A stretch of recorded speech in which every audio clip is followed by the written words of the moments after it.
जय राधा माधवा कुंज बिहारी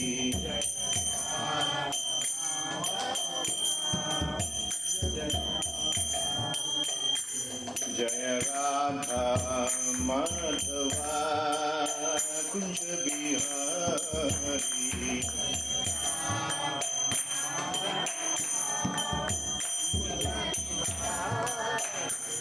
जय गोपीजना वल्लभा गिरिवरधारी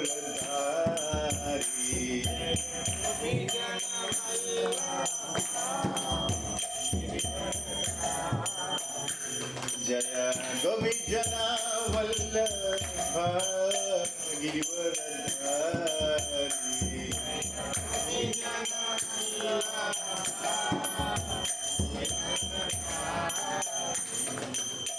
यशोदानंदन व्रज जनरंजन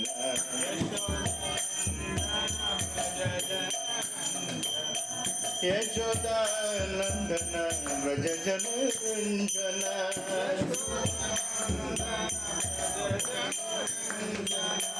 यशोदानंदन व्रज जनरंजन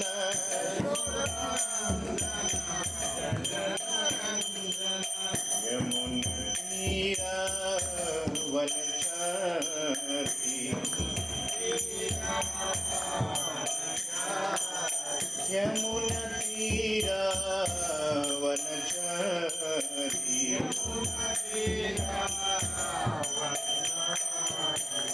जय Radha Madhava Kunj Bihari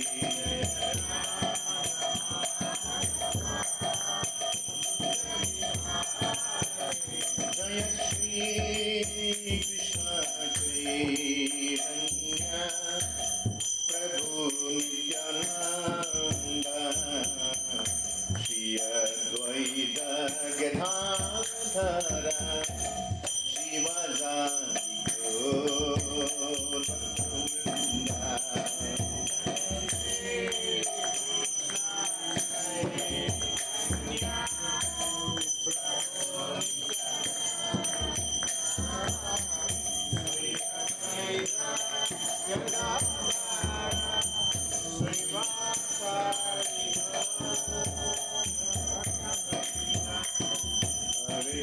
Hare Krishna Krishna Krishna Hare Hare Hare Rama Rama Rama Hare Hare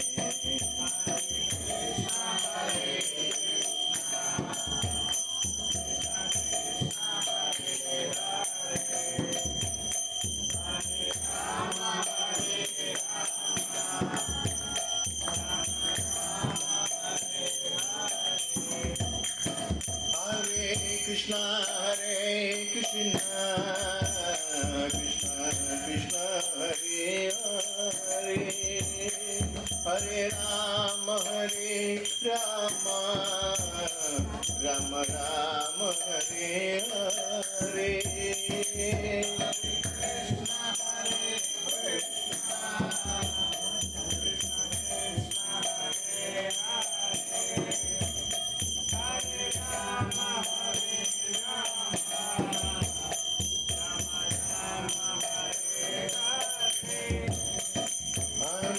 Krishna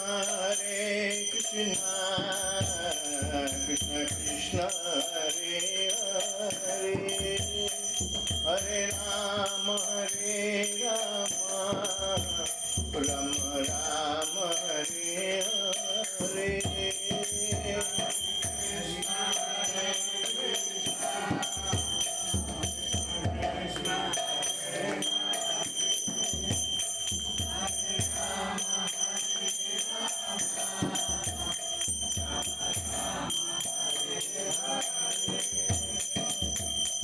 Hare Krishna Krishna Krishna Hare Hare Hare Rama Ram Ram Hare Hare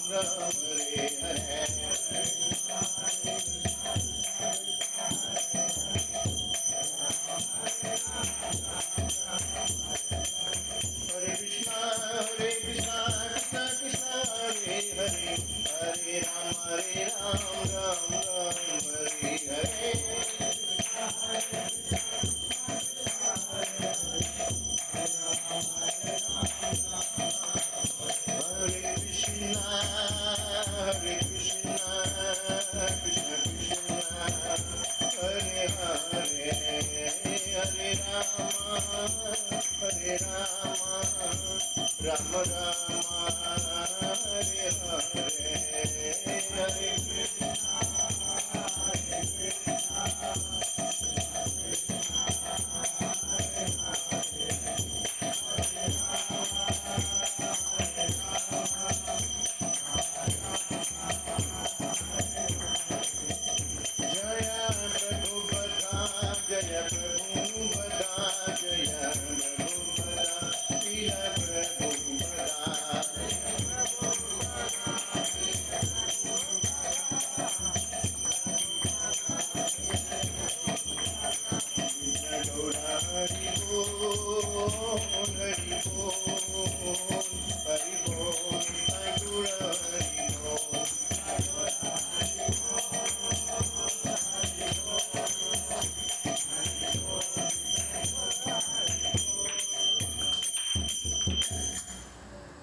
Om Namo Bhagavate Vasudevaya. Om Namo Bhagavate Vasudevaya.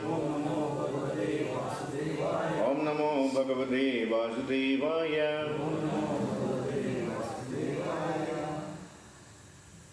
Bhagavad Gita യഥാരൂപം അധ്യായം 14 ഭൗതിക പ്രകൃതിയുടെ ത്രിഗുണങ്ങൾ ശ്ലോകം 16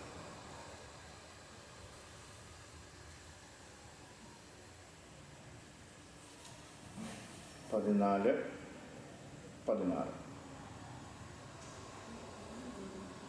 कर्मणा सुकृतस्याहु सात्विकं निर्मलं फलं रजसस्तु फलं दुःखम् अज्ञानं तमसा फलं कर्मणा सुकृतस्याहु सात्विकं निर्मलं फलं रजसस्तु फलं दुःखम् अज्ञानं तमसा फलं कर्मणा सुकृतस्याहु सात्विकं निर्मलं फलं रजसस्तु फलं दुःखम् अज्ञानं तमसं फलम्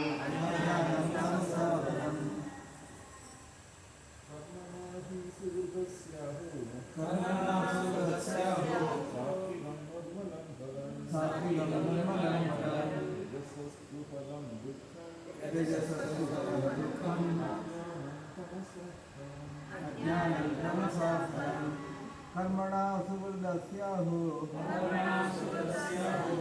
सात्विकं निर्मलं फलं रजसस्तु फलं दुःखम् अज्ञानं तमसा फलं कर्मणा सुकृतस्याहु सात्विकं निर्मलं फलं रजसस्तु फलं दुःखम् अज्ञानं तमसा फलं कर्मणा सुकृतस्याहु सात्विकं निर्मलं फलं रजसस्तु फलं दुःखम्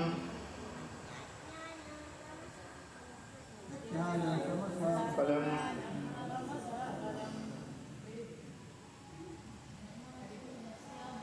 कर्मणा सुकृतस्याहु सात्विकं निर्मलं फलं सुफलं दुःखम् अज्ञानं तमसा फलं कर्मणा सुकृतस्याहु सात्विकं निर्मलं फलं रजसस्तु फलं दुःखम् अज्ञानं तमसा फलं कर्मणा सुकृतस्याहु सात्विकं निर्मलं फलं रजसस्तु फलं दुःखम् अज्ञानं तमसा फलं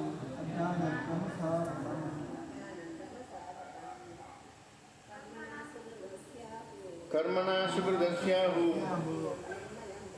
सात्विकं निर्मलं फलं रजसस्तु फलं दुःखम् അജ്ഞാനം തമസാ ഫലം കർമ്മണാ സുകൃതസ്യാഹു സാത്വികം നിർമ്മലം ഫലം രജസസ്തു ഫലം ദുഃഖം അജ്ഞാനം തമസാ ഫലം കർമ്മണാ സുകൃതസ്യാഹു സാത്വികം നിർമ്മലം ഫലം രജസസ്തു ഫലം ദുഃഖം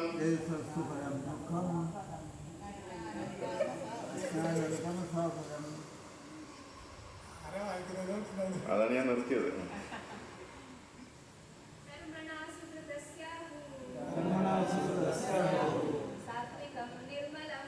സാത്വികം നിർമ്മലം ഫലം രജസസ്തു ഫലം ദുഃഖം അജ്ഞാനം തമസാ ഫലം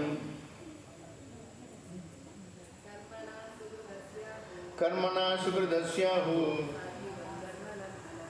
സാത്വികം നിർമ്മലം ഫലം രജസസ്തു ഫലം ദുഃഖം അജ്ഞാനം തമസാ ഫലം സുകൃതസ്യ സുകൃതമായ കർമ്മണാഹ കർമ്മത്തിൻ്റെ ഫലം ഫലം നിർമ്മലം നിർമ്മലവും സാത്വികം സാത്വികവുമാണെന്ന് തത്വദർശിന ആഹു തത്വദർശികൾ പറയുന്നു.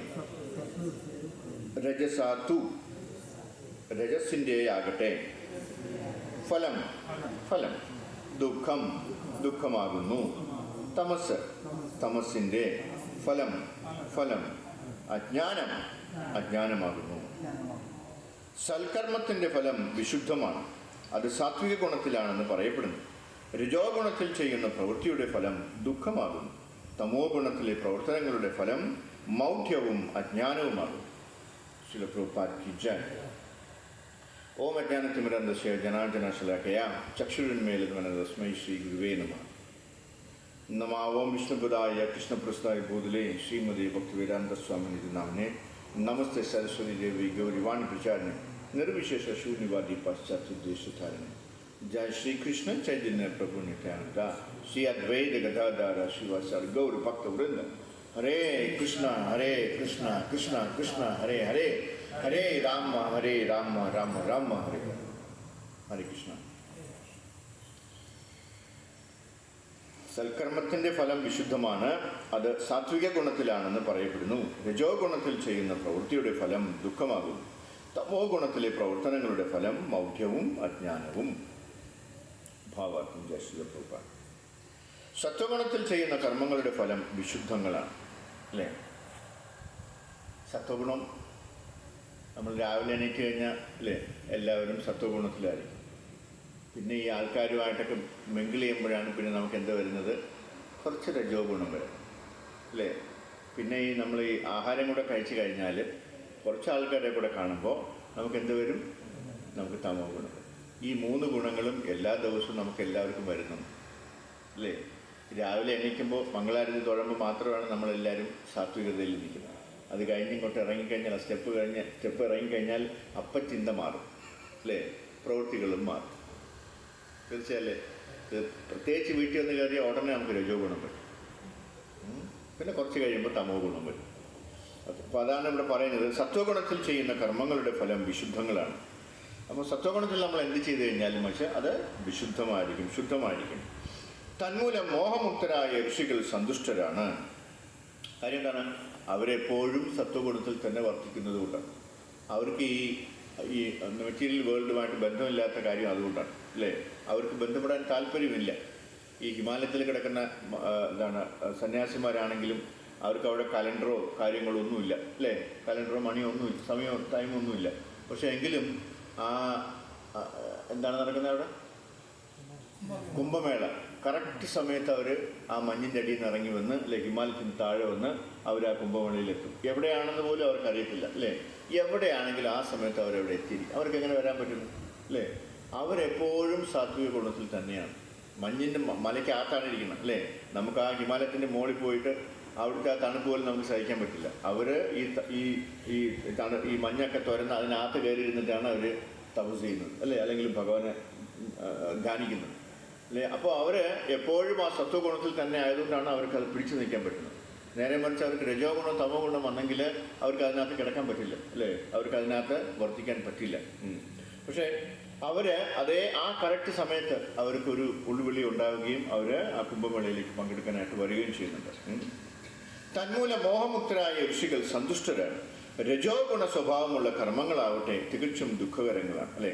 അപ്പോൾ നമ്മൾ ചെയ്യുന്ന രജോ ഗുണത്തിലുള്ള എല്ലാ സംഭവങ്ങളും നമുക്ക് ദുഃഖം മാത്രമേ തരുള്ളൂ എന്നാണ് ഇവിടെ ഭഗവത്ഗീത പറയുന്നത്.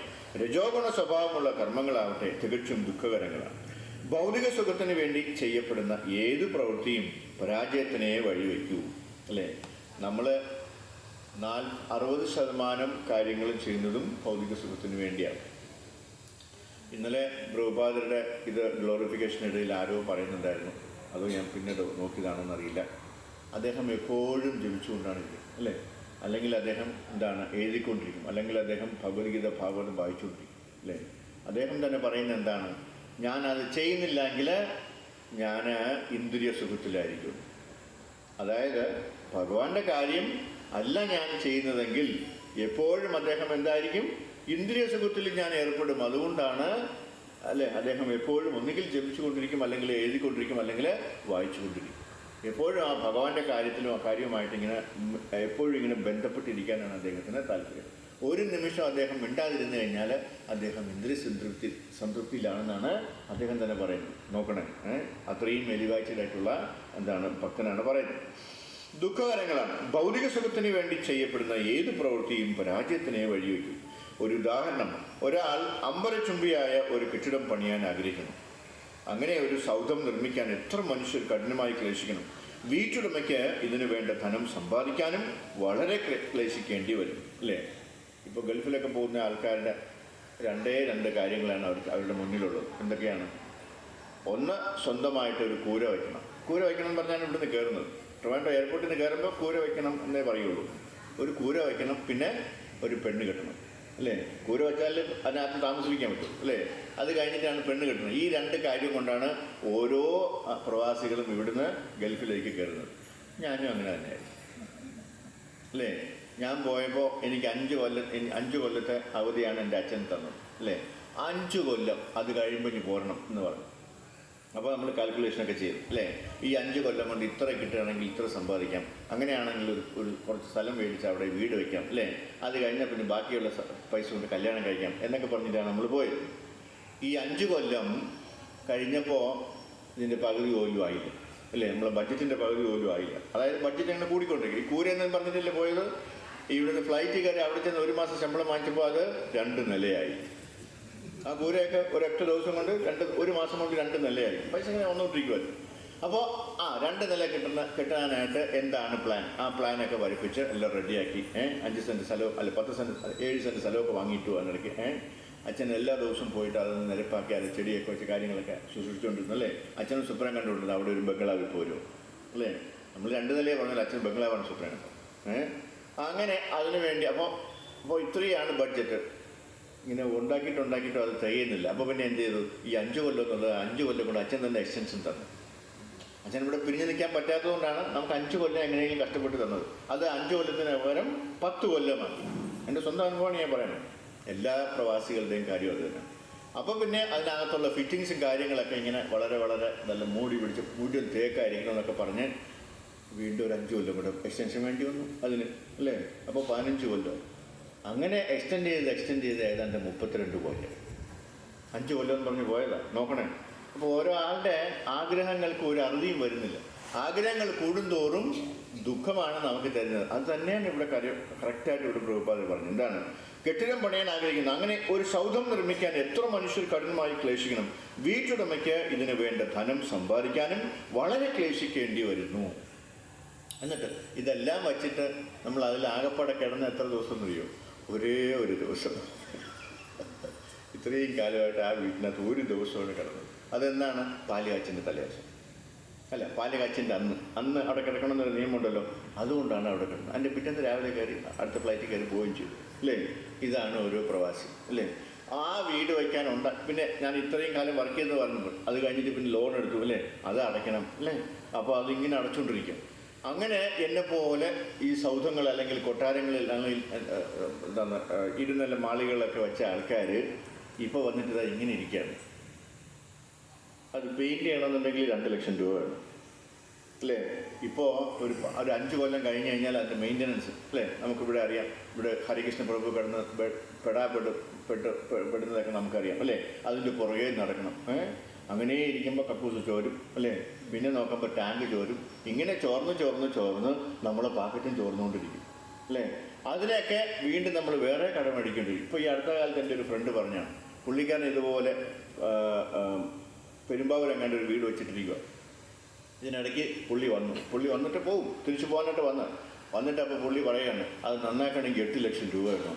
അങ്ങനെയാണെങ്കിൽ ഞാൻ ഇനി 8 കൊല്ലം കൂടെ അവിടെ നിൽക്കണമെന്ന്. ഈ 8 ലക്ഷം രൂപ ഉണ്ടാക്കാൻ അല്ലേ? അതാണ്. അപ്പോൾ ഈ ആഗ്രഹങ്ങൾക്ക് അറുതിയില്ല. പണ്ടുള്ള ഗൾഫുകാരൊക്കെ എല്ലാവരും ചെയ്ത കാര്യമാണ് ഈ വലിയ വലിയ കെട്ടിടങ്ങൾ ഉണ്ടാക്കിയിട്ട് അല്ലേ? അതിനകത്ത് കെട്ടിടങ്ങൾ ഉണ്ടാക്കി എല്ലാവരും വിചാരിക്കുന്നത് എന്താണ്? അതിനകത്ത് എനിക്ക് സുഖമായിട്ട് ജീവിക്കാം എന്നാണ് അല്ലേ? അതിനകത്ത് കയറുമ്പോഴേ അറിയാൻ പറ്റുള്ളൂ. അതിനകത്ത് ഭഗവാന്റെ ആ ഒരു ഇതില്ല എങ്കിൽ നമുക്ക് എവിടെയെങ്കിലും സുഖം കിട്ടുമോ? ഒരു ദിവസം മനസ്സമാനായിട്ട് കിടന്ന് ഉറങ്ങാൻ പറ്റുമോ? പറ്റത്തില്ല അല്ലേ? അനുഭവപ്പെട്ട ഒരാൾ ചോദിച്ചു കഴിഞ്ഞാൽ അവരത് പറഞ്ഞുതരും. അപ്പോൾ അത് തന്നെയാണ് ഇവിടെ പറയുന്നത് അല്ലേ? ഒരു ഉദാഹരണം, ഒരാൾ അമ്പരചുംബിയായ ഒരു കെട്ടിടം പണിയാൻ ആഗ്രഹിക്കുന്നു. അങ്ങനെ ഒരു സൗധം നിർമ്മിക്കാൻ എത്ര മനുഷ്യർ കഠിനമായി ക്ലേശിക്കണം.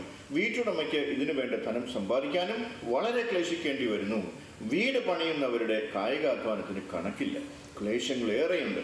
അതുകൊണ്ടാണ് രജോഗുണ പ്രേരിതങ്ങളായ കർമ്മങ്ങൾ തികച്ചും ദുഃഖകരങ്ങളെന്ന് ഭഗവത്ഗീത നിർവഹിച്ചത് അല്ലേ? അപ്പോൾ രജോഗുണ പ്രേരിതങ്ങളായ കർമ്മങ്ങൾ, അപ്പോൾ ഇതെല്ലാം രജോഗുണമാണ്. എന്താണ്? നമ്മൾ ഇത്രയും വലിയൊരു വീട് വെച്ച് കഴിഞ്ഞാൽ നമുക്ക് അതിനകത്ത് സുഖമായിട്ട് ജീവിക്കാം എന്നുള്ളൊരു സ്വപ്നം, അത് രജോഗുണത്തിലാണ് നമുക്ക് അങ്ങനെ ആ സ്വപ്നം കാണാൻ പറ്റുന്നത്. കായികാധ്വാനത്തിന് കണക്കില്ല, ക്ലേശങ്ങൾ ഏറെയുണ്ട്. അതുകൊണ്ടാണ് രജോഗുണ പ്രേരിതങ്ങളായ കർമ്മങ്ങൾ തികച്ചും ദുഃഖകരങ്ങളെന്ന് ഭഗവത്ഗീത നിർവഹിച്ചു. ഈ വീട് അല്ലെങ്കിൽ ഈ സമ്പത്ത് എൻ്റേതാണ് എന്ന് തെല്ലൊരു മാനസിക ആഹ്ലാദം ഉണ്ടായിരിക്കാം, യഥാർത്ഥമായ ആനന്ദമല്ല ഇത് അല്ലേ? അതെനിക്കുണ്ടായി ആനന്ദം. എന്താണ്? ആ പാല് കാച്ചില്ല അല്ലേ? പാല് കാച്ചിയപ്പോൾ എല്ലാവരും വന്നിട്ട് അയ്യോ സൂപ്പറായിരിക്കണം കേട്ടോ, ഇത് മുഴുവൻ തേക്കാം എന്നൊക്കെ ചോദിക്കുമ്പോൾ നമുക്കൊരു ഒരു ഒരു ഒരു ഉൾപ്പുളക അല്ലേ? ഒരു സന്തോഷം. അവർ കണ്ടല്ലോ, അവരത് അപ്രീസിയേറ്റ് ചെയ്തല്ലോ, ഞാൻ ഇത്രയും പൈസ കൊടുത്ത് ഈ മുഴുവൻ തേക്കാക്കിയെന്ന്. അങ്ങോട്ട് കയറുമ്പോൾ മുഴുവൻ തേക്കാ, ഇതിന് ഈ ടൈൽസിന് പകരം മുഴുവൻ തേക്കടിച്ച് വെച്ചു അല്ലേ? അതിൻ്റെ പൈസ ഇവിടെ വേറെ ഇറക്കിക്കൊണ്ടിരിക്കുന്നുണ്ട് അല്ലേ? അതാരും അറിയുന്നില്ല. പിന്നെ അതിൻ്റെ ബാക്കിയുള്ള പോർഷൻ ബാക്കി കാര്യങ്ങളൊക്കെ ആലോചിച്ച് അല്ലേ, അതൊക്കെ വന്ന് അല്ലേ ആ ക്യാൻറ്റീനിലൂടെയൊക്കെ കണ്ടു, വാ ഇത് എവിടുന്ന് വാങ്ങിച്ചു, ഡൽഹിയിൽ നിന്ന് കൊണ്ടുവന്നതാണ് എന്നൊക്കെ പറയും. അല്ലെങ്കിൽ എന്താണ് ദുബായിൽ നിന്ന് കൊണ്ടുവന്നതെന്നൊക്കെ പറയുമ്പോൾ നമുക്കൊരു സന്തോഷം. ആ സന്തോഷത്തിന് വേണ്ടിയാണ് നമ്മൾ ഇത്രയും കഷ്ടപ്പെട്ടത്. എൻ്റേതാണ് എന്നെ തെല്ലൊരു മാനസിക ആഹ്ലാദം ഉണ്ടായേക്കാം, യഥാർത്ഥമായ ആനന്ദമല്ല അതെന്ന് ഇപ്പോൾ എനിക്ക് മനസ്സിലായി അല്ലേ? എല്ലാം കഴിഞ്ഞപ്പോഴാണ്. ഇനി തമോ ഗുണത്തിൻ്റെ കാര്യം. തമോ ഗുണത്താൽ പ്രേരിതനായി പ്രവർത്തിക്കുന്ന ആൾ മൂഢനാണ്. അതേ കാരണത്താൽ എല്ലാ കർമ്മങ്ങളും ദുഃഖത്തിലേക്ക് നയിക്കുന്നു, അവസാനം മൃഗജീവിതത്തിലേക്കും അല്ലേ? അപ്പോൾ തമോ ഗുണത്തിൽ ചിന്തിക്കുന്നവർക്കൊക്കെ വിഷമം മാത്രമേ ഉണ്ടാവുള്ളൂ അല്ലേ?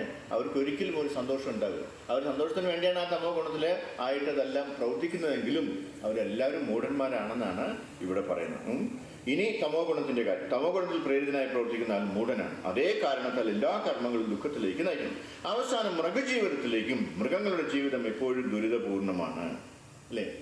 മൃഗങ്ങളുടെ ജീവിതം എപ്പോഴും ദുരിതപൂർണമാണ്. ഒരു എക്സാമ്പിൾ പറഞ്ഞാൽ, ഇവിടെ നമ്മൾ KBRൽ നായ്ക്കളില്ല, പക്ഷേ ഇവിടെ ഇപ്പോൾ 2-3 നായ്ക്കൾ സ്ഥിരമായിട്ട് വരുന്നുണ്ട് അല്ലേ? അവർ ആഹാരം ഞാനിതിനെ കാണുമ്പോഴൊക്കെ ഓടിക്കും. കാരണം എന്താണ്? ഈ പട്ടി നായ്ക്കളുള്ള വീടിനകത്ത് ഒരു സൽക്കർമ്മം പോലും ചെയ്യാൻ പാടില്ലെന്നാണ് വേദങ്ങൾ പറയുന്നത്. അവിടെ മരിച്ചു കഴിഞ്ഞാൽ ആ അന്ത്യകർമ്മം പോലും ആ വീട്ടിൽ ചെയ്യാൻ പാടില്ലെന്നാണ് ബ്രാഹ്മണരോട് ചോദിച്ചാൽ അവർ പറഞ്ഞുതരും അല്ലേ? അതാണ് വേദങ്ങൾ പറയുന്നത്. അപ്പോൾ അതുകൊണ്ടാണ് നമുക്ക് ഇവിടെ ഇതിനകത്ത് ഈ നായ്ക്കൾ വരുമ്പോൾ നമുക്കൊരു ബുദ്ധിമുട്ട് അല്ലേ, ഒരു വിഷം. പിന്നെ ഞാൻ കാണുമ്പോഴൊക്കെ ഇതിനെ കല്ലെടുത്തെറിയോ ഇല്ലേ? കല്ലെടുത്തെറിഞ്ഞാൽ ഇതിൻ്റെ അങ്ങ് അറ്റത്ത് പോയി നോക്കും, വൃത്തികെട്ടവനാണ് പറഞ്ഞത്. എൻ്റെ ഒരു നോട്ടം ഉണ്ടത്. പിന്നെ എന്നെ കാണുമ്പോഴൊക്കെ അത് ഇതുവഴി ഓടിക്കളയും. എൻ്റെ തല കണ്ടാൽ മതി ഓടിക്കളയും. കാരണം അതിനറിയാം ഞാൻ ഇപ്പോൾ കല്ലെടുത്തെറിയുള്ളൂ. അവസാനം ഞാൻ വിചാരിച്ചു, പാവം കഷ്ടം അല്ലേ?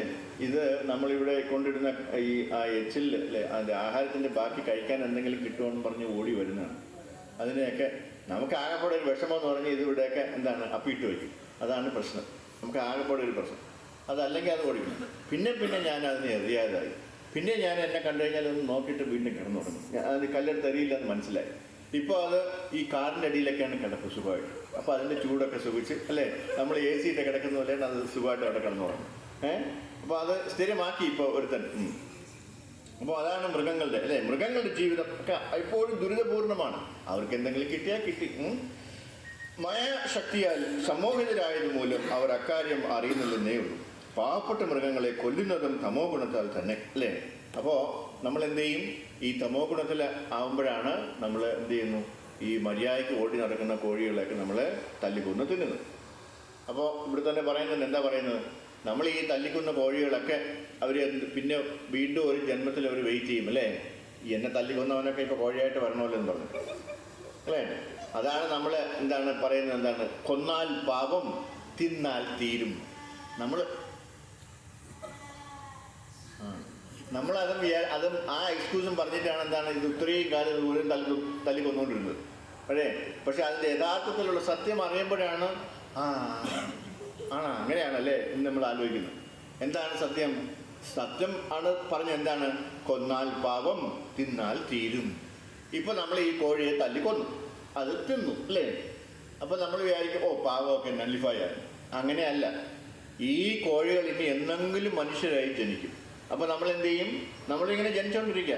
ആ സമയത്താണ് നമ്മൾ കോഴിയായിട്ട് ജനിച്ച് അതിൻ്റെ ഫ്രണ്ട് ചെല്ലുന്നത് അല്ലേ. അപ്പോൾ ഒരു വിരുന്നുകാരൻ വരും, നമ്മൾ ഓടിച്ചിട്ട് തല്ലിക്കൊല്ലും, അത് കഴിക്കും. അപ്പോൾ എന്നാണോ ഈ ആത്മാവിനെ അല്ലേ മനുഷ്യനായിട്ട് വന്നിട്ട്, ഈ ആത്മാവ് മനുഷ്യനായിട്ട് വന്ന് ഈ കോഴിയെ തല്ലിക്കൊന്ന് തിന്നുന്നത്, അന്നാണ് ആ പാവം നല്ലിഫൈ ആയിക്കോളും. കണ്ടോ, നോക്കണേ, മനസ്സിലൊക്കെ കറക്റ്റാ. കൊന്നാൽ പാപം തിന്നാൽ തീരും എന്നും പറഞ്ഞാൽ നമ്മൾ ഇത്രയും കാലം തിന്നുകൊണ്ടിരുന്നത് അല്ലേ. ഇതാണ് അതിൻ്റെ സത്യം. വർഷങ്ങളെടുക്കും അല്ലെങ്കിൽ ജന്മങ്ങളെടുക്കും നമുക്ക് ആ പാപം തീരാനാണ്. അപ്പോൾ ഇപ്പോൾ എല്ലാവരും ഇരുന്ന് ആലോചിക്കണം എന്താണെന്ന് എനിക്ക് മനസ്സിലായി.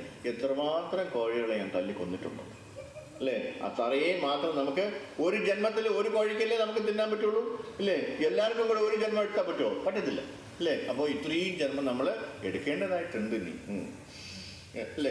അപ്പോൾ മൃഗങ്ങളുടെ ജീവിതം എപ്പോഴും ദുരിതപൂർണ്ണമാണ്. മായാശക്തിയാൽ സമൂഹത്തിലായത് മൂലം അവർ അക്കാര്യം അറിയുന്നില്ലെന്നേ ഉള്ളൂ. പാവപ്പെട്ട മൃഗങ്ങളെ കൊല്ലുന്നതും തമോ ഗുണത്തിൽ തന്നെ.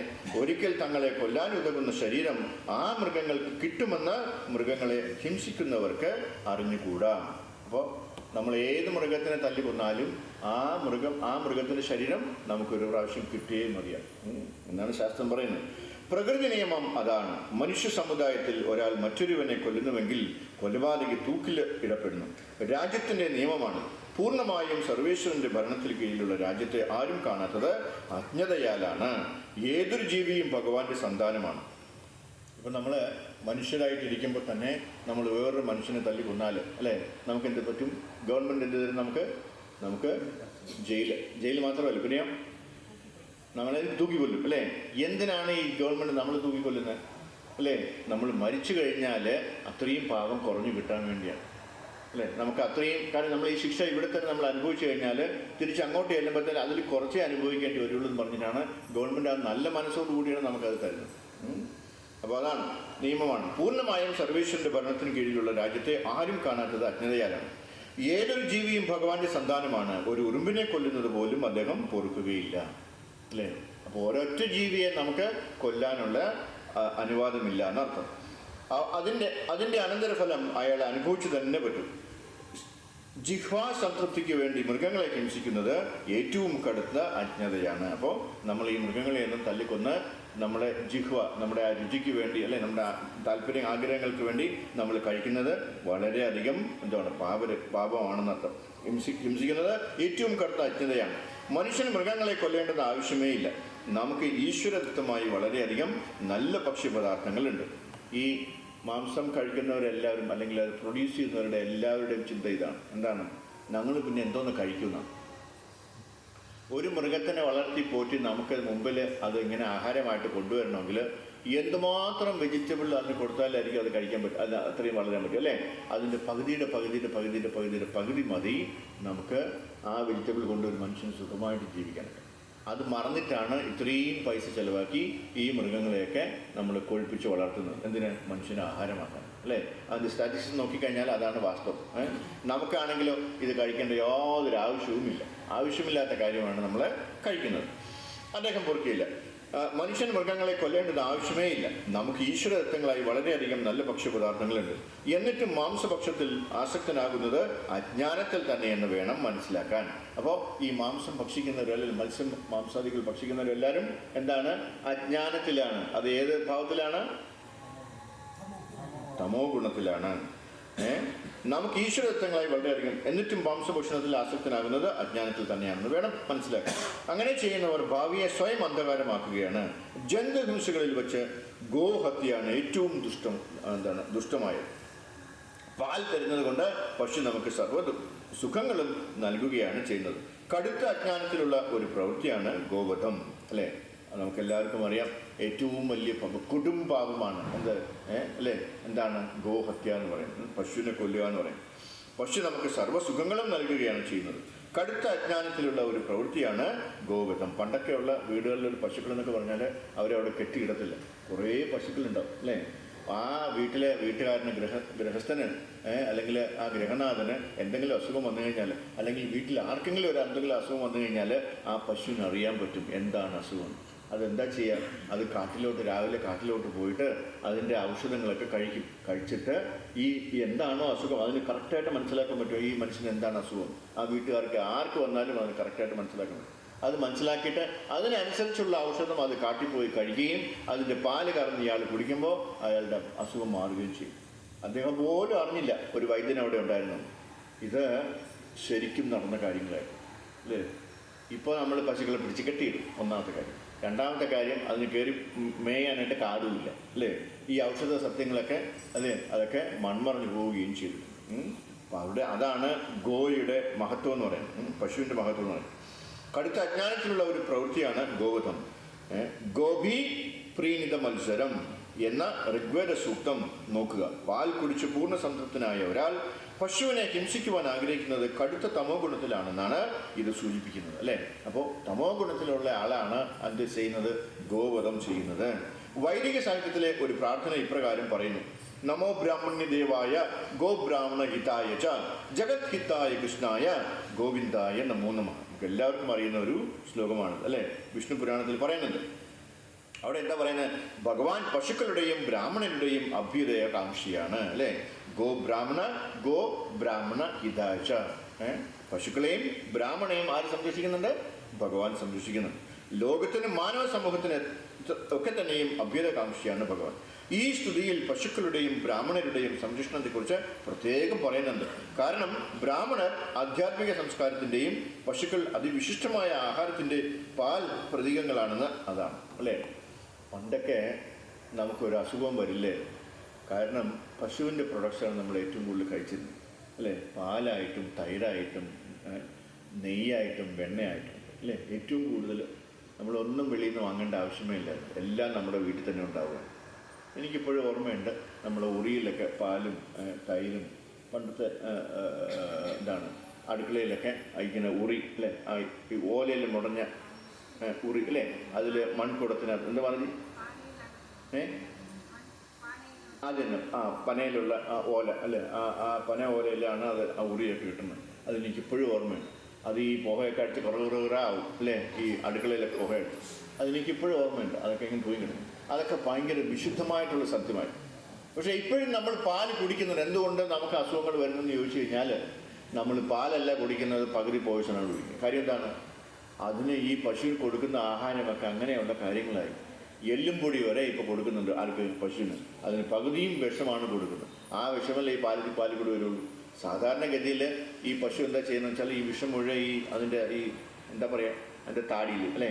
താടിയിലുള്ള അതിനെന്താ പറയുക? ആടകം. ആടയിൽ അല്ലേ? അതെല്ലാം സ്വരൂപിച്ച് വയ്ക്കുന്നവർ. അതല്ലെങ്കിൽ മറ്റേ ഹമ്പുള്ള പശു ആണെങ്കിൽ അതെല്ലാം ആ ഹമ്പിൽ ചെല്ലുമെന്നാണ് പറയുന്നത്. എന്നിട്ട് നമുക്ക് പ്യൂറായിട്ടുള്ള പാല തരുന്നത്. ഇത് എത്രയൊക്കെ സൂക്ഷിച്ച് വെച്ചാലും ബാക്കി വീണ്ടും പോയിസൺ വരും അല്ലേ? എത്ര കറന്നാലും. അതുകൊണ്ടാണ് നമുക്കൊക്കെ ഈ അസുഖങ്ങളൊക്കെ വരുന്നത്. അതുകൊണ്ടാണ് ഇപ്പോഴത്തെ പാലിന് ആ ക്വാളിറ്റി ഇല്ല എന്ന് പറയും. സുഹൃത്ത് ഗോപാൽ പ്രഭുവിനോട് ചോദിച്ചു കഴിഞ്ഞാൽ അതിനെക്കുറിച്ച് 2 ദിവസത്തെ ക്ലാസ് എടുക്കുന്നുള്ളൂ അല്ലേ?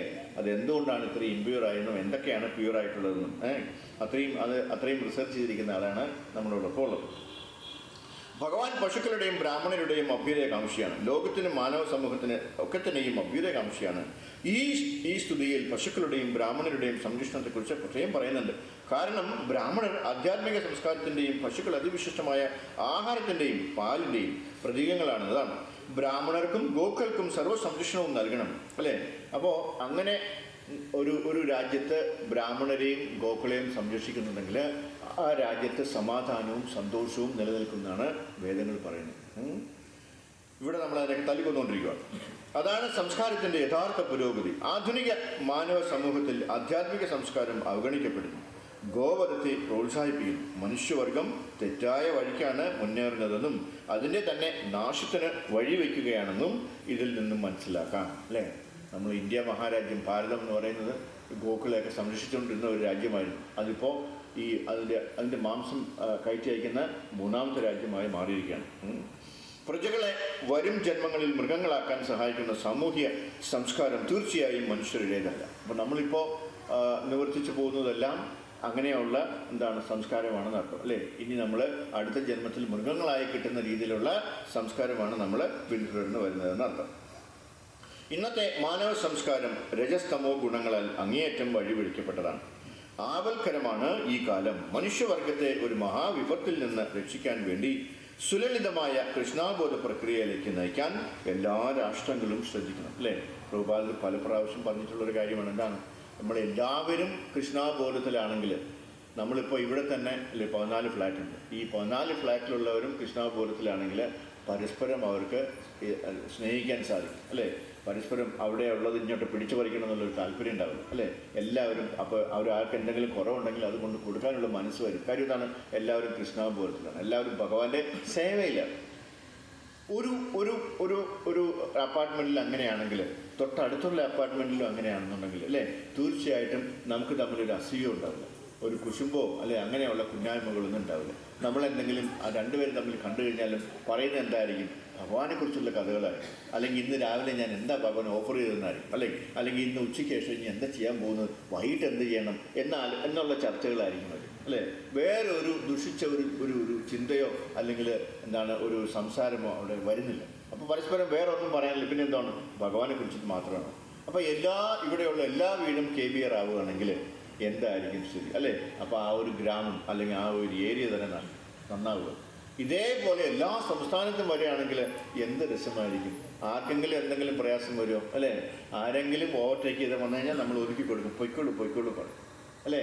അല്ലെങ്കിൽ ആർക്കെങ്കിലും എന്തെങ്കിലും ആവശ്യം വന്നു കഴിഞ്ഞാൽ നമ്മൾ അതിനുള്ള എല്ലാ വഴിയും ചെയ്തു കൊടുക്കും. എന്ത് രസമാണ് നമുക്ക് എന്ന് വെച്ചാൽ പരസ്പരം ആർക്കും ഒരു വിദ്വേഷമോ ദേഷ്യമോ ഒരു അസൂയോ കുശുമ്പോ ഒന്നും ഇല്ലാത്തൊരു അവസ്ഥ. എന്ത് രസമായിരിക്കും. എല്ലാവരും കൃഷ്ണാപൂരത്തിലാണ്. അതാണ് പ്രഭുപാദരുടെ സ്വപ്നമായിരുന്നു, അല്ലേ? അതിനുവേണ്ടിയാണ് അദ്ദേഹം ഈ വയസ്സുകാലത്ത് ഇത്രയും കഷ്ടപ്പെട്ട് നമുക്ക് ഇതെല്ലാം പറഞ്ഞു തന്നത്. മനുഷ്യരുടെ ഇന്നത്തെ മാനവ സംസ്കാരം രജസ്തമോ ഗുണങ്ങളാൽ അങ്ങേയറ്റം വഴിപിഴയ്ക്കപ്പെട്ടതാണ്. ആപൽക്കരമാണ് ഈ കാലം. മനുഷ്യവർഗത്തെ ഒരു മഹാവിപത്തിൽ നിന്ന് രക്ഷിക്കാൻ വേണ്ടി സുലളിതമായ കൃഷ്ണാബോധ പ്രക്രിയയിലേക്ക് നയിക്കാൻ എല്ലാ രാഷ്ട്രങ്ങളും ശ്രദ്ധിക്കണം. അതിൻ്റെ ഭാഗമായിട്ടാണ് അദ്ദേഹം ഈ ലോകം മുഴുവൻ 108 അമ്പലങ്ങൾ പണിയുകയും അതിനനുസരിച്ചിട്ടുള്ള കാര്യങ്ങളൊക്കെ നമുക്ക് പറഞ്ഞു തരികയും ഒരു അമ്പലം തന്നെ എല്ലാ ഗ്രാമത്തിലും ഒരു അമ്പലം വരണമെന്നുള്ളൊരു താല്പര്യം അദ്ദേഹമാണ്. ഇപ്പോൾ ഇവിടെ തന്നെ ഇപ്പോൾ ഈ കൃഷ്ണബലരാം ടെമ്പിൾ ഉള്ളതുകൊണ്ടല്ലേ ഇവിടെ ഒരു KBR ഇങ്ങനെ വന്നത്, അല്ലേ? ആ ഭഗവാനെ സേവിക്കാനുള്ള ഒരു താല്പര്യമുള്ള ആൾക്കാരും ഉള്ളതുകൊണ്ടല്ലേ നമുക്കിവിടെ KBR വന്നത്, അല്ലേ? അങ്ങനെയുള്ള എല്ലാ വീടുകളും ഇവിടെ ഇപ്പോൾ നമ്മൾ ഇവിടുന്ന് തന്നെ നമ്മൾ അമ്പലത്തിലേക്ക് പോകുമ്പോൾ എത്രയോ വീടുകളുണ്ട്. അതിൽ എത്രയോ ആൾക്കാരാണ് അമ്പലത്തിലേക്ക് വരുന്നത്? ആരും തന്നെ വരുന്നില്ല, അല്ലേ? അവർ നേരത്തെ പറഞ്ഞതുപോലെ നമ്മൾ മംഗളാരതിക്ക് എങ്ങനെ അവിടെ എത്തണമെന്നുള്ളൊരു താല്പര്യത്തിലാണ് നിൽക്കുന്നത്. ആ സമയത്ത് പോകുമ്പോഴും ഒരാൾക്ക് പാത്രമായിട്ട് അവിടെ നിൽപ്പുണ്ട് പല വഴിയിലും, അല്ലേ? എല്ലാവരും വീട്ടിൻ്റെ ഫ്രണ്ടിൽ ഡോറിൽ ഇങ്ങനെ പിടിച്ചോണ്ട് നിൽക്കുകയാണ്. അയ്യോ കണ്ടില്ലല്ലോ എന്ന്, അല്ലേ? ആരെയാണ്? പാത്രമുണ്ട്, കുറച്ച് പൈസയുണ്ട്. അതില്ലെങ്കിൽ നമുക്ക് ജീവിക്കാനേ പറ്റില്ല. ജീവശ്വാസമാണ്, ഓക്സിജനാണ് അവരുടെ, അല്ലേ? അതുണ്ടെങ്കിലേ പറ്റത്തുള്ളൂ. അപ്പോൾ അതിങ്ങനെ കണ്ടില്ലല്ലോ, കണ്ടാടി നീ? കണ്ടില്ല, ഇതുവരെ വന്നോ? അതിനി എല്ലാവരും വാങ്ങിച്ചിട്ട് തീർക്കോ ഇവിടെ വരുമ്പോഴത്തേന്, അല്ലേ? വല്ലതും കിട്ടുമോ എന്നുള്ളൊരു വെമ്പലാണ്. അത്രയും ഒരു താല്പര്യം ഭഗവാനെ സേവിക്കാൻ ഉണ്ടായിരുന്നെങ്കിൽ നമ്മളൊക്കെ എന്നേ രക്ഷപ്പെട്ടുവായിരുന്നു. ഇവരെല്ലാവരും എന്നേ അമ്പലത്തിൽ വന്നത്. ഞാൻ പറഞ്ഞതുപോലെ മനസ്സിലായ എന്തിനാണ് അവർ കാവൽ നിൽക്കുന്നത്? മീൻ മേടിക്കാനാണ്. അങ്ങേരുടെ ഒരു ബഹളം കാണണം അല്ലേ. അയാൾ ഇവിടെ പാല് കൊണ്ടുവരുന്ന ആൾ ഹോൺ അടിക്കുന്നുണ്ട്. അതിൻ്റെ 10 ഇരട്ടി ശക്തിയിലാണ് ഈ മീൻകാരൻ്റെ ഹോണടി. അങ്ങനെ ഹോൺ അടിക്കേണ്ട ആവശ്യമില്ല. അവിടെ എല്ലാവരും വരിവരിയായി നിൽക്കുകയാണ് അല്ലേ. നേരെ മറിച്ച് ഭഗവാന്റെ ഒരു ഘോഷയാത്രയാണ് വരുന്നെങ്കിൽ എത്ര പേര് അവിടെ ഇങ്ങനെ വരിവരിയായിട്ട് ഇത്ര ആകാംക്ഷയായിട്ട് നിൽക്കും? തീർച്ചയായിട്ടും ഉണ്ടാവില്ല. കഴിഞ്ഞ പ്രാവശ്യം ഒരു ഘോഷയാത്ര ഉണ്ടായിരുന്നു. ഇപ്പോൾ ആ ഘോഷയാത്ര പോലും കണ്ടില്ല നമ്മൾ അല്ലേ. ഘോഷയാത്ര ഉണ്ടായിരുന്നു, പുന്നമോടുണ്ട്. ഇതുവഴി പോയില്ലല്ലോ. കഴിഞ്ഞ പ്രാവശ്യം ഇതുവഴി പോയില്ലേ അല്ലേ. എന്തുമാത്രം കൃഷ്ണന്മാരെയാണ് നമ്മൾ കണ്ടത്. ഇങ്ങനെ പോയി. ഓക്കെ, ഇതാണ് നമ്മളിപ്പോൾ കണ്ടില്ല. ഹരേ കൃഷ്ണ. അപ്പോൾ അതാണ് എന്താണ് ഈ കാലം മനുഷ്യവർഗത്തെ ഒരു മഹാവിപത്തിൽ നിന്ന് രക്ഷിക്കാൻ വേണ്ടി സുലളിതമായ കൃഷ്ണാബോധ പ്രക്രിയയിലേക്ക് നയിക്കാൻ എല്ലാ രാഷ്ട്രങ്ങളും ശ്രദ്ധിക്കണം. നമ്മൾ ഓരോ വീടും ശ്രദ്ധിച്ചു കഴിഞ്ഞാൽ തീർച്ചയായിട്ടും നമ്മുടെ ഗ്രാമത്തിൽ അതുണ്ടാവും. ആ ഗ്രാമത്തിലുണ്ടായി കഴിഞ്ഞാൽ അടുത്ത ഗ്രാമക്കാരും അത് അന്വേഷിച്ച് വരും അല്ലേ. ഇപ്പോൾ മായപ്പൂർ ഒരു ഉത്സവം ഉണ്ടെന്നുണ്ടെങ്കിൽ എന്തെങ്കിലും ഒരു ഉത്സവം അവർ ചെയ്യുകയാണെങ്കിൽ, ഇപ്പോൾ ഊഞ്ഞാൽ സേവ ഉത്സവം തന്നെയാണെങ്കിലും ഏതെല്ലാം ഗ്രാമത്തിൽ നിന്നാണ് അവിടെ ആൾക്കാർ ഇങ്ങനെ ഒഴുകിക്കൊണ്ടിരിക്കുന്നത് അറിയും അല്ലേ. ആ ഇടവഴികളും വഴികളും എല്ലാം നിറഞ്ഞു കവിയുകയാണ്. അത്രയ്ക്കും ആൾക്കാരാണ്. കാര്യം എന്താണ്? അവർക്ക് അതിൽ പങ്കെടുക്കാനുള്ളൊരു താല്പര്യം. അവരറിഞ്ഞു, അവർക്ക് ആ ഒരു എന്താണ് ആ ഒരു മെൻറ്റാലിറ്റി. അവരെല്ലാവരും സത്വഗുണത്തിലായതുകൊണ്ടാണ് അവരെല്ലാവരും വരുന്നത് അല്ലേ. കുടുംബസമേതമാണ് എല്ലാം കൂടെ വാരി കെട്ടിക്കൊണ്ട് വരുന്നത്. ഇങ്ങനെ വരുന്നത് കാണാം. എന്ത് രസമാണെന്നറിയാം അത് കാണാൻ. അവിടെയെങ്കിലും ഒരു അല്പം പോലും സ്ഥലം ഉണ്ടാവില്ല നിൽക്കാനായിട്ട്. അത്രയ്ക്ക് എല്ലാ ഗ്രാമത്തിൽ നിന്നും ആൾക്കാരിങ്ങനെ ഒഴുകി അല്ലേ മറജി അല്ലേ, ഒഴുകി വരുന്ന നമുക്ക് കാണാം. എന്തോ നമ്മുടെ അമ്പലത്തിൽ നിന്ന് ഇറങ്ങിയാണ്. Very good, arrange, very good. അങ്ങനെ നമ്മൾ എന്തെങ്കിലുമൊക്കെ ചെയ്ത് കഴിഞ്ഞാൽ തീർച്ചയായിട്ടും അല്ലേ നമ്മളതിന് മുൻകൈ എടുക്കണം. ആരെങ്കിലുമൊക്കെ മുൻകൈ എടുത്താലേ പറ്റത്തുള്ളൂ അല്ലേ. അതില്ലെങ്കിൽ ഒന്നും നടക്കത്തില്ല. അപ്പോൾ പ്രഭുവിൻ്റെ മനസ്സിൽ അങ്ങനെ ഒരു നല്ലൊരു ഒരു ഒരു ഒരു ഒരു താല്പര്യം തോന്നിയിട്ടുണ്ടെങ്കിൽ തീർച്ചയായിട്ടും ഭഗവാൻ അത് സാധിച്ചു. അടുത്ത് പൊളിക്കാം നമുക്ക് അടുത്ത ജന്മാഷ്ടമി. ഹരേ കൃഷ്ണ. നമുക്ക് ഒരുപാട് കൃഷ്ണന്മാരെ നമുക്കിവിടെ കാണണം. അപ്പോൾ പ്രഭുപാദ് നമുക്ക് എന്താ തന്നത്? ഇതൊക്കെ സംഭവ്യമാക്കാനായിട്ട് വളരെ ലളിതമായിട്ടുള്ള കാര്യങ്ങളാണ് പ്രഭുപാദ് നമുക്ക് തന്നത് അല്ലേ. എന്തെങ്കിലും പ്രയാസമുള്ള കാര്യമാണോ? എന്തൊക്കെയാണ് തന്നത്? നാമം ജപിക്കുക, പിന്നെയോ മംഗളാരതി തൊഴുക, ഏകാദശി വ്രതം എടുക്കുക, സത്സംഗത്തിൽ നമ്മളെപ്പോഴും വർദ്ധിക്കുക. ഈ ബുക്ക് റീഡ് ചെയ്യുക. Very good. പിന്നെ സേവ ചെയ്യുക. ഭഗവത് സേവ ചെയ്യുക. പിന്നെ ഹരേ കൃഷ്ണ മഹാമന്ത്രം ജപിക്കും. മോനൊന്ന് ജപിച്ചോ? എത്ര റൗണ്ട് ജപിച്ചു? 12 മാലങ്ങൾ ജപിച്ചു. ഹരി ബോൽ, ഹരേ കൃഷ്ണ. എല്ലാ ദിവസവും മോനാണ് ചൊല്ലണം കേട്ടോ. ഇന്ന് ബർത്ത്ഡേ ആയതുകൊണ്ടാണോ അങ്ങനെ ചൊല്ലിയത്? അല്ല, എല്ലാ ദിവസവും ചൊല്ലാണ്. വെരി ഗുഡ്, ഹരേ കൃഷ്ണ. അടുത്ത ജന്മാണല്ലോ. Very good. ജന്മാഷ്ടമിക്ക് അവൻ ജപിച്ചു കണ്ടോ. എല്ലാവരും ഒന്ന് ഹരേ കൃഷ്ണ. അപ്പോൾ പ്രഭുപാദ് മോൻ പറഞ്ഞതുപോലെ വളരെ നിസ്സാരമായ അല്ലെങ്കിൽ വളരെ ലളിതമായിട്ടുള്ള കാര്യങ്ങളാണ് നമ്മളോട് പറഞ്ഞത്. പണ്ടുള്ള ആൾക്കാരൊക്കെ ചെയ്തതുപോലെ ഒറ്റക്കാലിൽ ഒരു 10 കൊല്ലം നിന്ന് തപസ് ചെയ്യണമെന്നൊന്നും അദ്ദേഹം പറഞ്ഞില്ല.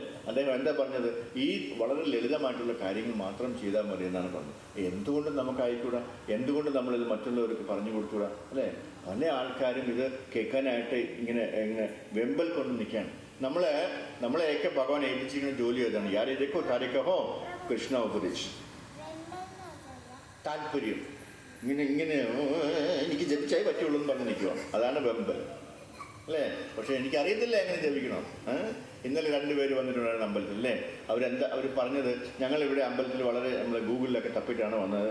നോർത്ത് ഇന്ത്യയിൽ ഇവിടുന്ന് വരുന്നതാണ്, ബീഹാറിൽ നിന്ന് വന്നവർ. ബീഹാർ അവർ പറയാണ് ഇവിടെ വന്നിട്ട് എന്താ ചെയ്യേണ്ടത്? മറ്റുള്ള അമ്പലങ്ങളിൽ പോലെ അല്ല, ഇവിടെ എന്തൊക്കെ ഒരു പ്രത്യേകതയുണ്ട്. നമുക്കെന്തോ കുറച്ചുകൂടെ അടുപ്പം തോന്നുന്നു ഭഗവാനെ കാണുമ്പോൾ. മറ്റുള്ള അമ്പലങ്ങളിലൊക്കെ റെസ്ട്രിക്ഷൻസ് ഒന്നും ഇവിടെ കാണുന്നില്ല. നിങ്ങൾ ഫോട്ടോ എടുത്തോട്ടെ. ഞാൻ പറഞ്ഞു എന്ത് വേണമെങ്കിലും ആവാമെന്ന് പറഞ്ഞു. അവരത് ഫോട്ടോ ഒക്കെ എടുത്ത് വളരെ കാര്യമായിട്ടൊക്കെ ഭഗവാനെ കാണുകയും അത് കഴിഞ്ഞിട്ട് അവർ ചോദിക്കുകയാണ് ഈ അമ്പലത്തിൽ വന്നിട്ട് എന്താ ചെയ്യുന്നത്? ഞാൻ പറഞ്ഞു വേറെ ഒന്നും ചെയ്യണം, നാമം ജപിക്കുമ്പോൾ. അതെന്താണ് സാധനം? അപ്പോൾ പറഞ്ഞു ഞാൻ ഇതാണ് ഹരേ കൃഷ്ണ. അത് ഞാൻ കേട്ടിട്ടുണ്ടല്ലോ, ഒന്ന് പറയാൻ പറഞ്ഞു. 2 പേരെ കൊണ്ടും പറയിപ്പിച്ചു. അവർ ഇന്നലെ തൊട്ട് തന്നെ മാല മേടിച്ച് ജപിക്കാൻ തുടങ്ങി. അത്രയും കാര്യം വെച്ചാൽ അവരുടെ ഉള്ളിൽ അതുണ്ട്, ഉള്ളിലുണ്ട്. നമുക്ക് ആരെയും ഭക്തന്മാരാക്കാനൊന്നും പറ്റില്ല. കാര്യം എല്ലാവരും ഭക്തന്മാർ തന്നെയാണ്. കാര്യം എന്തുകൊണ്ടാണ് അങ്ങനെ പറയാൻ കാര്യം? നമ്മളെല്ലാവരും ഭഗവാനെ സേവിച്ചുകൊണ്ടിരുന്നവരാണ്. എവിടെ? ഗോലോക വൃന്ദാവനം അല്ലേ. അവിടെ എന്തോ കുസൃതി കുണ്ടണി കാണിച്ചിട്ട് നമ്മൾ താഴോട്ട് വന്നതാണ്. അല്ലേ? അപ്പോൾ ഇതെല്ലാം നമ്മുടെ ഉള്ളിലുണ്ട്. നമ്മളൊന്ന് ചെറുതായിട്ടൊന്ന് കത്തിച്ചു കൊടുത്താൽ മതി, അത് ആളി കത്തിക്കൊള്ളും. നമ്മളെല്ലാവരും അങ്ങനെ വന്നാണ്. നമ്മളെ ആരും അല്ലേ, നമ്മൾ അല്ലാതെ ഭക്തിയൊന്നും നമുക്ക് ആർക്കും കൊടുക്കാനൊന്നും പറ്റത്തില്ല. ഇതെല്ലാം സ്വയം ഉള്ളിലുണ്ട്, അതൊന്ന് കത്തിച്ചാൽ മാത്രം മതി അല്ലേ? അതിനുള്ളൊരു വഴിയാണ് നമ്മൾ ചെയ്തു കൊടുക്കുന്നത്. അതുകൊണ്ടാണ് എന്താണ് ചൈതന്യ മഹാപ്രഭു പറഞ്ഞ് എന്താണ്, യാരെ ദേക്കോ താരെ കഹോ കൃഷ്ണ ഉപദേശം. നിങ്ങളൊന്നും മിണ്ടാതിരിക്കരുത്, എന്തെങ്കിലുമൊക്കെ പറയൂ. ആരെങ്കിലും കണ്ടു കഴിഞ്ഞാൽ ഇപ്പോൾ ആരും വിളിച്ചെന്ന് വന്നില്ലെന്ന് പറഞ്ഞ് ഒന്നും വിഷമിക്കേണ്ട ആവശ്യമില്ല. നമ്മൾ 100 പേരോട് പറയുമ്പോഴായിരിക്കും ഒരാൾ വരുന്നത് മറിച്ച്. അതുകൊണ്ട് നമ്മൾ ആരെയും തെക്കോ താരക്കോ കൃഷ്ണ, അല്ലെങ്കിൽ നമ്മൾ തിരിച്ചവിടെ ചെല്ലുമ്പോഴത്തേനും ചോദിക്കും, എടാ നിൻ്റെ ഫ്രണ്ടിൽ ഞാൻ എത്ര പേരെ കൊണ്ട് നിർത്തി എൻ്റെ കുഞ്ഞുങ്ങൾക്ക് അത്യാവശ്യം എന്ന് പറഞ്ഞിട്ട് നീ എന്താ വാങ്ങുന്ന തുറന്ന് എന്തെങ്കിലും പറയാത്തത് അല്ലേ? എന്ന് പറഞ്ഞിരുന്ന എന്തെങ്കിലും പറയാൻ പറ്റുമോ?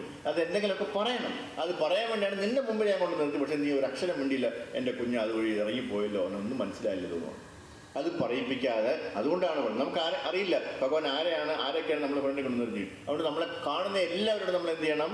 കൃഷ്ണൻ്റെ ഭഗവാനെ കുറിച്ചിട്ട് പറയണം. ഇങ്ങനെ ഒരു അമ്പലമുണ്ട്, അവിടെ വരിക, നിങ്ങൾ അവിടെ പോയി വന്ന് തൊഴുക, വേറെ ഒന്നും ചെയ്യേണ്ട ആവശ്യമില്ല. പിന്നെയും പറയാൻ അവസരം കിട്ടിക്കഴിഞ്ഞാൽ ഹരിനാമം ജപിക്കുക, വേറെ ഒന്നും ചെയ്യേണ്ടെന്ന് മാത്രം പറഞ്ഞാൽ മതി അല്ലേ?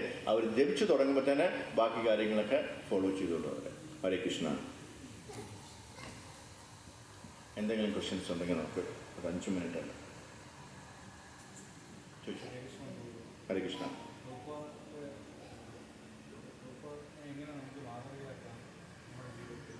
തീർച്ചയായിട്ടും പ്രഭുപാദ് നമുക്ക് മാതൃക തന്നെയാണ് അല്ലേ?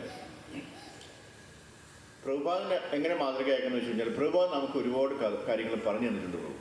ഒരുപാടെന്ന് പറഞ്ഞാൽ ഞാനിപ്പോൾ പറഞ്ഞ പോലെ വളരെ നിസ്സാരമായിട്ടുള്ള കാര്യങ്ങൾ, അത് നമ്മൾ സ്ട്രിക്റ്റായിട്ട് ഫോളോ ചെയ്ത് കഴിഞ്ഞാൽ we are following, we are pleasing. പിന്നെ അദ്ദേഹം വളരെ കഷ്ടപ്പെട്ടിട്ട് ഒത്തിരി ബുക്സ് എഴുതി വെച്ചിരുന്നു അല്ലേ? അതൊക്കെ വല്ലപ്പോഴും ഒന്ന് വെച്ച് വായിച്ചു നോക്കും. അത് സന്തോഷിപ്പിക്കുക അല്ലേ? പ്രഭുവിന് സന്തോഷമാവില്ലേ നമ്മൾ ഹരേ കൃഷ്ണ മഹാമന്ത്രം പറഞ്ഞാൽ അല്ലേ? അപ്പോൾ മോനിപ്പോൾ ഇന്ന് സന്തോഷിപ്പിച്ചില്ലേ പ്രഭുപാദല്ലേ? അതുപോലെ വളരെ എളുപ്പമായിട്ട് ചെയ്യാൻ പറ്റുന്നത് ചെയ്യുക. നമ്മൾ ജപിക്കുക, ബാക്കി കാര്യങ്ങളൊക്കെ ചെയ്യുക. ഇതിലേക്ക് കൃഷ്ണാബോധത്തിലേക്ക് വരിക, മെറ്റീരിയൽ കാര്യങ്ങൾ കുറച്ച് കൊണ്ടുവരിക, കൃഷ്ണാബോധത്തിലേക്ക് വരിക. പിന്നെ ബുക്സ് വായിക്കുക, സേവ ചെയ്യുക, ഭഗവത് സേവ ചെയ്യുക. Prabhupada will be very happy. എന്തെങ്കിലും ക്വസ്റ്റ്യൻസ് ഇല്ല? അപ്പോൾ നമുക്കിവിടെ നിർത്താം. എല്ലാവരുടെ മനസ്സിൽ എന്താണെന്ന് എനിക്കറിയാം. ജിഷ്മ മഹാരാജ് ഇന്ന് എന്താ കൊണ്ടുവന്നെന്നാണ് അല്ലേ? എന്തേ മറിഞ്ഞ് എത്തി മുങ്ങിയ വരും. ഹരേ കൃഷ്ണ. ചോദിച്ചു. വളരെ മനോഹരമായ ഒരു class thank you very much. വീട് പണിയുന്നതിൻ്റെ ബുദ്ധിമുട്ടിനായിട്ട് പ്രഭു സംസാരിച്ചു. അപ്പോൾ അത് അന്ന് പ്രഭു അങ്ങനെ ബുദ്ധിമുട്ടിക്കൊണ്ട് പ്രഭുവിന് തീർച്ചയായും അപ്പോൾ അത് ഒരു ശരിയായ തീരുമാനം തന്നെ ആയിരുന്നില്ല.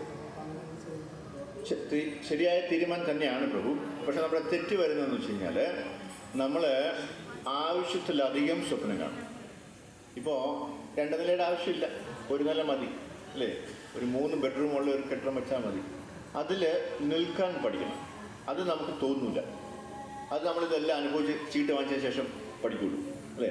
അതിനോട്ട് പോവാതെ വളരെ മാന്യമായിട്ട് ഒരു ബേസിക് റീസണബിൾ ആയിട്ടുള്ള ഒരു വീട് വയ്ക്കാനാണ് ശ്രമിക്കുക. എല്ലാം ഒന്ന് ലിമിറ്റ് ചെയ്യാം. പൈസ കൂടുതലുണ്ടെങ്കിൽ അത് നമ്മൾ ഭഗവാന്റെ കാര്യത്തിലേക്ക് ഉപയോഗപ്പെടുത്താൻ ശ്രമിക്കും. അത് പക്ഷേ അപ്പോൾ പറഞ്ഞു തരാനോ ഉപദേശിക്കാനോ നമുക്ക് ആരും ഉണ്ടാവില്ല. കാര്യം നമ്മളാരും പറഞ്ഞാൽ കേൾക്കത്തില്ല. കാരണം നമ്മളപ്പോൾ പൈസ വന്നുകൊണ്ടിരിക്കുമ്പോൾ നമുക്കൊരു അഹങ്കാരമാണ്. ഇവരെ പറഞ്ഞു ഞാൻ കേൾക്കണമെന്ന് എന്നുള്ളൊരു അഹംഭാവമുണ്ട്. ആ അഹംഭാവത്തിൽ നമ്മൾ ഇതും അതിൻ്റെ അപ്പുറവും കാണിച്ചു വയ്ക്കും. വേറെ ആരും ചോദിക്കത്തൊന്നുമില്ല. കാര്യം ഡിസ്കസ് കഴിഞ്ഞാൽ എല്ലാവരും നിരുത്സാഹപ്പെടുത്തിയാലും പിന്നെ നമ്മളോട് അസൂയുള്ളവർ മാത്രം അത് കെട്ടെന്ന് പറയും. യവൻ നശിച്ച് മുടിയാൻ വേണ്ടി അത് കാണാൻ വേണ്ടി താല്പര്യമുള്ളവർ മാത്രം പറഞ്ഞു. പക്ഷേ നല്ല താല്പര്യമുള്ളവർ നമ്മളോട് പറയും ഇത്രയൊന്നും വേണ്ട, കുറച്ചൊക്കെ മതിയെന്ന് പറഞ്ഞു കഴിഞ്ഞാൽ നമ്മൾ പിന്നെ അവരോട് മിണ്ടത്തില്ല. അവർ നമ്മൾ ശത്രുവായി, അവന് ഞാൻ നന്നാവണം ഇഷ്ടമല്ല എന്ന് നമ്മൾ ചിന്തിക്കുള്ളൂ. കാര്യം ആ ആ ആ ആ സമയത്തുള്ള ചിന്താഗതി അങ്ങനെ ആയിരിക്കും. നമ്മുടെ അഹംഭാവം നമ്മളെ ഭരിക്കും. അപ്പോൾ യഥാർത്ഥമായിട്ട് ശരിക്കുള്ള ബുദ്ധി നമുക്ക് വരത്തില്ല. നമ്മൾ ശരിക്കുള്ള ഒരു തീരുമാനം എടുക്കത്തുമില്ല.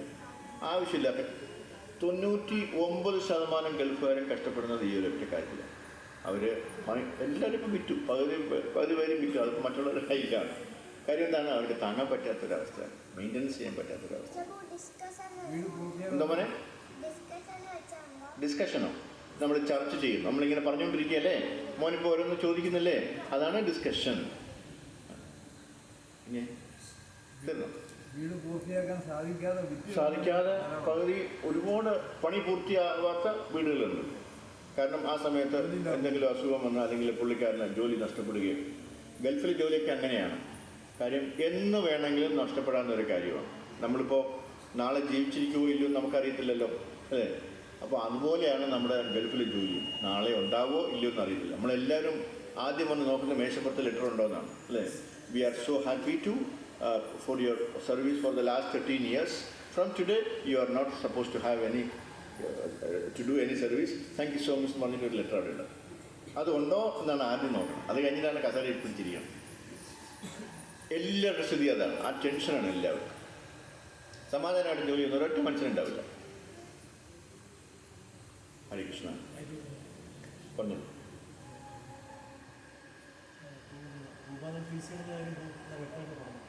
പലപ്പോഴും ഇപ്പോൾ നമുക്ക് ജന്മാഷ്ടമി വരുമ്പോഴും ഫെസ്റ്റിവൽ വരുമ്പോൾ ആൾക്കാർ ചിന്തിക്കുന്നു.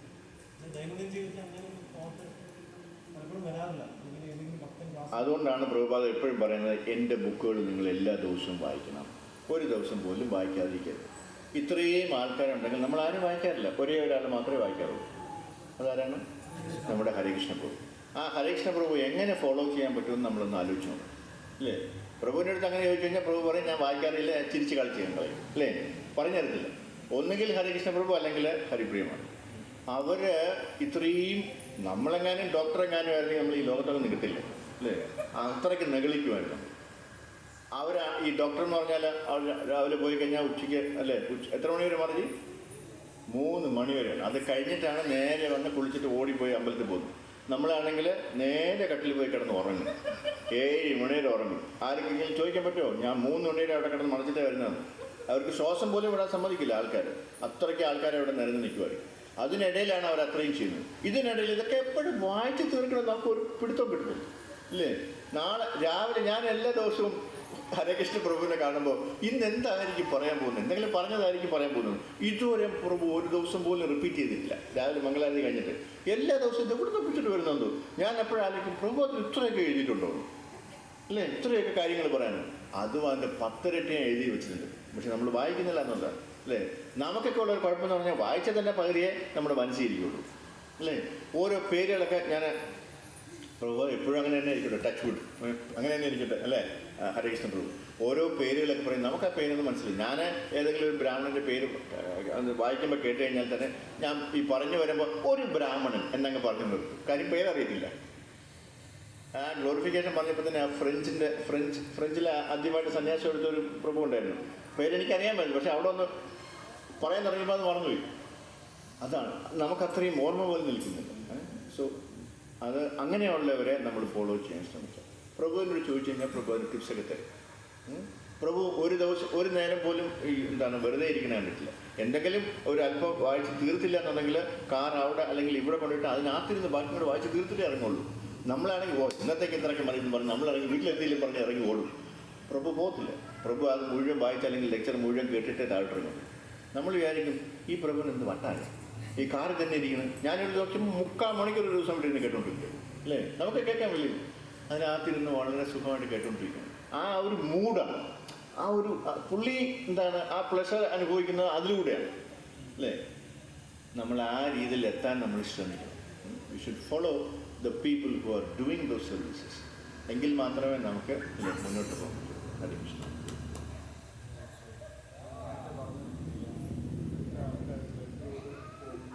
കേട്ടില്ല? ഗൾഫിലോട്ട് പോകും. ഗൾഫിൽ പോകുന്ന ആൾക്കാർ അവിടെ പോയി ജോലി ചെയ്ത് പണി ഇവിടെ വീട് ഉണ്ടാക്കുക. പക്ഷേ ഇപ്പോഴത്തെ സാഹചര്യം കുറച്ചും കൂടി മാറിയിരിക്കുകയാണ്. കാരണം വെച്ചാൽ ഇപ്പോൾ എല്ലാവരും ഇവിടെ നിൽക്കാനാണ് ശ്രമിക്കുന്നത്. കൂടുതൽ ഗൾഫിൽ മാത്രമല്ല വിദേശത്തും കൂടി വരികയാണ്. എന്തുകൊണ്ടാണ് ആൾക്കാർക്ക് ഈ വിദേശത്ത് ജോലി ചെയ്യാനുള്ള താല്പര്യം ഇവിടെ ജോലി ചെയ്യാനുള്ള ഒരു പെട്ടെന്ന് പണക്കാരാവാൻ? ഇവിടെ ജോലി ചെയ്ത് കഴിഞ്ഞാൽ നമുക്കിപ്പോൾ ഫോർ എക്സാമ്പിൾ ഒരു 50,000 റുപ്പീസ് നമുക്ക് ഇവിടെ കിട്ടിയാൽ നമുക്ക് തട്ടിമുട്ടി പോകാനേ പറ്റത്തുള്ളൂ, അല്ലേ?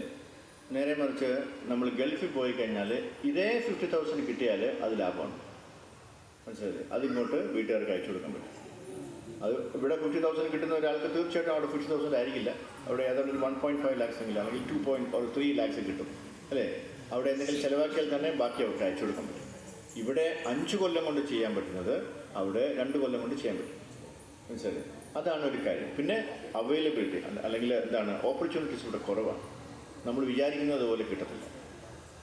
നേരെ മറിച്ച് ഗൾഫിൽ ഇഷ്ടംപോലെ വേക്കൻസീസ് ഉണ്ട്, അല്ലെങ്കിൽ ഗൾഫ് രാജ്യങ്ങൾ മറ്റുള്ള ഫോറിൻ കൺട്രീസിലുണ്ട്. അതുകൊണ്ടാണ് അവരവിടെ പോകുന്നത്. പിന്നെ ഡോളർ റേറ്റ്സ് ഇഷ്ടപ്പെട്ട് പോകുന്നവരുണ്ട്, നിർബന്ധമായിട്ട് പോകുന്നു, നിർബന്ധിക്കേണ്ടി വരുന്നത്. ഇവിടുത്തെ സിസ്റ്റത്തെ വെറുത്തുകൊണ്ട് പോകുന്നവരുണ്ട്. 90% വെറുത്തുകൊണ്ട് പോകുന്നവരുണ്ട്. അതെന്താ അങ്ങനെ ഒരു മൈൻഡ്? അത് നമ്മുടെ സിസ്റ്റം അങ്ങനെ ആയിരിക്കും. നമുക്കൊന്നും ചെയ്യാൻ പറ്റില്ല. ബിക്കോസ് ഇവിടെയുള്ള ഭരണാധികാരിക്ക് നമ്മളാരും സന്തോഷമായിട്ടിരിക്കുന്ന ഒരു താല്പര്യം അവർക്കില്ല. അവരവരുടെ കാര്യം മാത്രം നോക്കി നടക്കുന്നത്. അങ്ങനെയുള്ള ഒരു അല്ലേ ആൾക്കാർ നമ്മളെ ഭരിക്കുന്ന സമയത്ത് ഭരിക്കുന്നിടത്തോളം കാലം നമുക്കിത് നമ്മുടെ സ്വന്തം കാര്യം നോക്കിയേ പറ്റൂ. ഇത് ഞാനൊരു ഡിക്ഷണറി അല്ല മോനെ. സിസ്റ്റം എന്ന് പറഞ്ഞാൽ എന്താ? എൻ്റെ സിസ്റ്റത്തിന് എന്താ പറയാൻ പറഞ്ഞത്? സംവിധാനം. ഇനിയിപ്പോൾ അവൻ ചോദിക്കും സംവിധാനം എന്ന് പറഞ്ഞാൽ എന്താ? അത് ഇങ്ങനെ എങ്ങനെ നടക്കണമെന്നൊക്കെ പറയുന്ന ഒരു കാര്യമാണ് മോനെ, അല്ലേ?